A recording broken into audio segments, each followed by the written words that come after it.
उद्धव ठाकरेंचा उद्यापासून फुटीर खासदारांच्या मतदारसंघामध्ये दौरा. ठाकरेंच्या दौऱ्यावरून उपमुख्यमंत्री शिंदेंची टीका. त्याआधीच दौऱ्यावर गेले पाहिजे होते अशी टीका. ईशान्य मुंबईमध्ये उद्धव ठाकरेंचा पुन्हा दौरा असणार. सर्वसा गद्दारांच्या मतदारसंघामध्ये उद्धव ठाकरेंचा दौरा.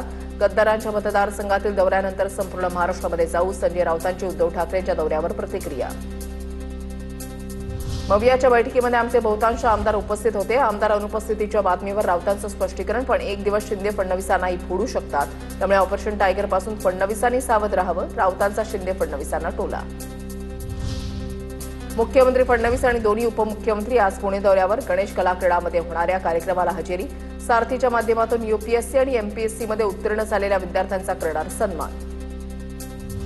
राम मंदिरासाठी उद्धव ठाकरेंनी 1 कोटी रुपये आणि 1 किलोची चांदी वीट दिली.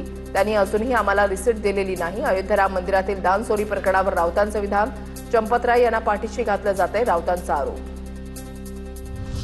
महापौर रितू तावडेंच्या समोर मॅनहोलमध्ये पडलेल्या मुकादमाची चौकशी होणार. मुकादम मुद्दा मॅनहोलमध्ये पडल्याचा रितू तावडेंना संशय. महापौर रितू तावडेंकडून चौकशीचे आदेश. रितू तावडे पाहणी करताना मुकादम मॅनहोलमध्ये पडला होता. छत्रपती संभाजीनगर जिल्हा बँक निवडणुकीमध्ये आमदार संजयराज जाधव यांना दिलासा. औरंगाबाद खंडपीठानं उमेदवारी कायम ठेवली. उमेदवारी रद्द करण्याच्या आदेशाला स्थगिती. न्यायालयाच्या निर्णयामुळे निवडणूक लढवण्याचा मार्ग मोकळा. काही नेते राजकीय स्टंटबाजी करत आंदोलन करतात. भाजप युवा मोर्चाचे प्रदेशाध्यक्ष कृष्णराज महाडिकांची रोहित पवारांच्या उपोषणावर टीका. अशा आंदोलनांच्या मागे शेतकऱ्यांच्या प्रश्नांपेक्षा राजकीय भूमिका अधोरेखित होते. कृष्णराज महाडिकांची टीका. मराठा कुणबी नोंदणीसाठीच्या शिंदे समितीला 1 वर्षाची मुदतवाढ. समितीची मुदत 1 जुलैपासून 30 जूनपर्यंत वाढवण्यात आली.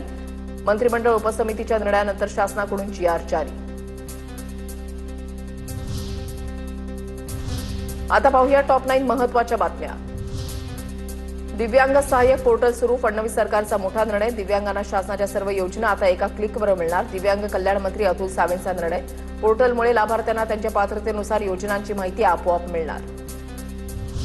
लोहगडवरील केतन अग्रवाल हत्या प्रकरणामध्ये ज्याची चुकी असेल त्यांना कठोर शिक्षा व्हावी. आरोपी सिया गोयलच्या आईची प्रतिक्रिया. माझी मुलगी दोषी आढळली तर त्याच ठिकाणाहून तिलाही खाली फेकून द्या. सियाच्या आईची प्रतिक्रिया. व्यावसायिक सिलेंडरवरील सर्व निर्बंध केंद्र सरकारनं हटवले. पेट्रोलियम आणि नैसर्गिक वायू मंत्रालयाचं सर्व राज्याच्या मुख्य सचिवांना पत्र. व्यावसायिक सिलेंडरचा पुरवठा पूर्ववत करणार. हॉटेल, रेस्टॉरंट, केटरिंग, छोटे उद्योग आणि इतर व्यावसायिक ग्राहकांना मोठा दिलासा.